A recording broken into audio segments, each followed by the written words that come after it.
talk about the history of video games, there's a couple games that you have to talk about, like Pong and Pac-Man and Super Mario Brothers, that really influenced the entire video game industry. And Xevious is one of those titles. Xevious influenced the vertical shooting game genre more than any other game, and is, in my opinion, one of the best video games ever made. And incredibly challenging, frustrating, and enjoyable all at the same time. This game was released in 1982 and has fortunately seen a comeback on Xbox Live.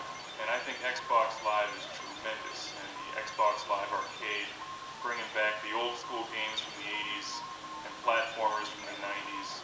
And I can't say enough good things about Xbox Live.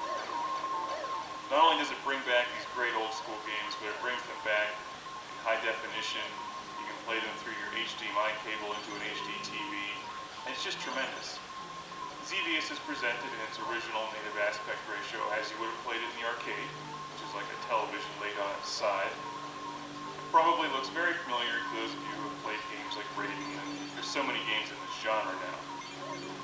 As a general rule, I think they're more popular in Japan than they are over here in the States. And I think that's unfortunate, because I personally like this genre a great deal. It's challenging, it's fun. As you know on this show, I love being the lone, daring starfighter against countless enemies, impossible odds, on a questionable, vague mission that usually doesn't matter anyway, because what's the point of this game is to get through it, to have fun, to rack up points, and to shoot things and watch them blow up. Xevious came out in the arcade in 1982 and has since been seen on game systems like the Atari 7800 and the NES. And in fact, the original Classic Game Room series, we reviewed the Atari 7800 version and a version for the PlayStation, which they remade. As you can see from the screen, you have two different weapon options. And that's one of the things that makes Xevious unique. But for starters here, you have your lasers, your twin cannons, I think they're lasers, maybe they call them something else, and your bombs. So you have to shoot your enemies in the air, and also bomb the enemies on the ground. And they're all shooting at you from different directions, and it's very challenging. What makes this game decidedly different from Raiden 3, for instance, which is one I recently reviewed, is that you can't power up your weapons to have this arsenal that fills the entire screen with your weaponry. You're basically limited to the two weapons that you start with.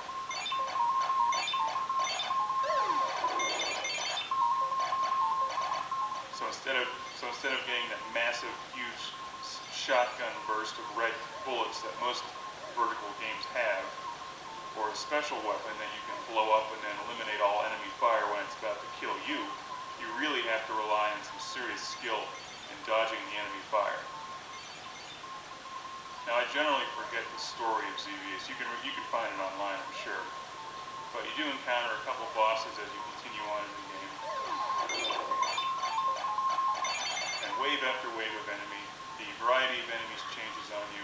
And my favorite part of this game, something I've loved since I was a kid and played this on my Atari 7800, is those spinning metal plates that come at you. And at the time, those were just amazing. That kind of graphics in a video game is just unbelievable. Xevious was way ahead of its time. And you can see why it influenced this genre so much. Just these simple things like little tank boats in the water. You can't just bomb them. You have to actually lead them with your bomb and hope that they run into it. So it requires a lot of skill to hit all the enemies in this and rack up serious points. And with Xbox Live, of course, they give you the added incentive of going for gamer points, which are addictive and a lot of fun to collect for no apparent reason. But the other great thing about Xbox Live, of course, is you can see how your score ranks up against everybody else and friends of yours.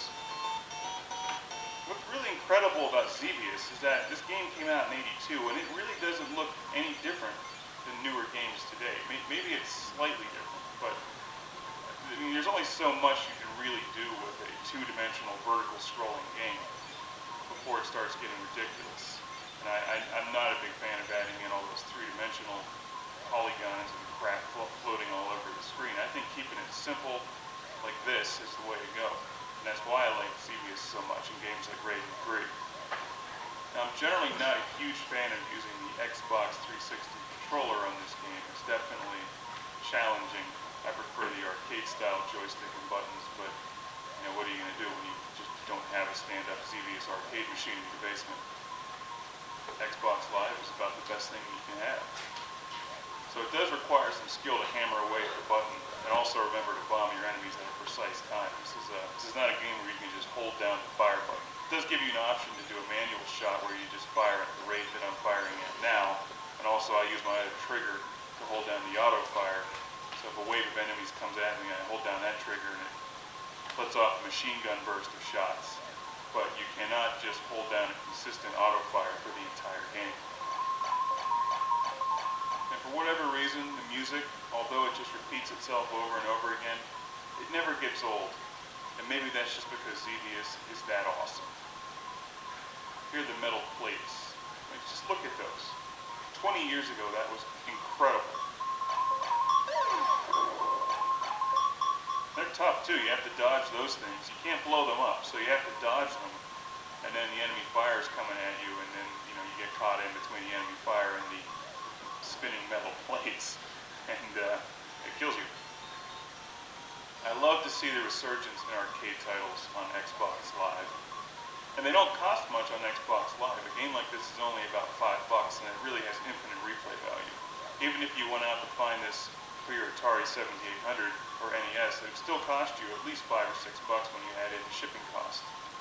Because you probably end up finding it on eBay, for instance. But with the Xbox Live, you just download it and it's no problem. Now, I'm by no means the greatest Xevious player in the world. In fact, I'd like to get a lot better at this game because it really is one of my favorite games and always has been. Just need to find the time to sit down and get back into it. One of my favorite game systems is the Atari 7800, and that's one that I grew up with and had when I was a kid. And Xevious was up there with Robotron 2084 as my favorite game on the Atari 7800. I've played it for hours and hours and hours and hours. And I'm glad to see that there's still a lot of interest in Xevious today. If you like this genre, you've never played Xevious before, you owe it to yourself to pick this game up on Xbox Live or the 7800 or the NES, and you've got to play Xevious. If you're really hardcore, you can go out and buy a real stand-up coin-op Xevious machine like they would have had in the arcades in the 80s, and you can put that in your living room, in your house. And your wife can come home and be like, "Where's all the furniture?" And be like, "Well, I put it outside because we got a Xevious machine." And she may start to get red and get mad at you. Like, well, why do you need furniture when you have a Xevious machine? The whole point is to stand there and play Xevious. I mean, it's only common sense.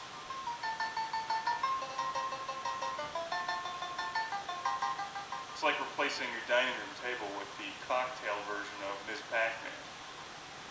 You can eat on that Ms. Pac-Man machine and play Ms. Pac-Man at the same time.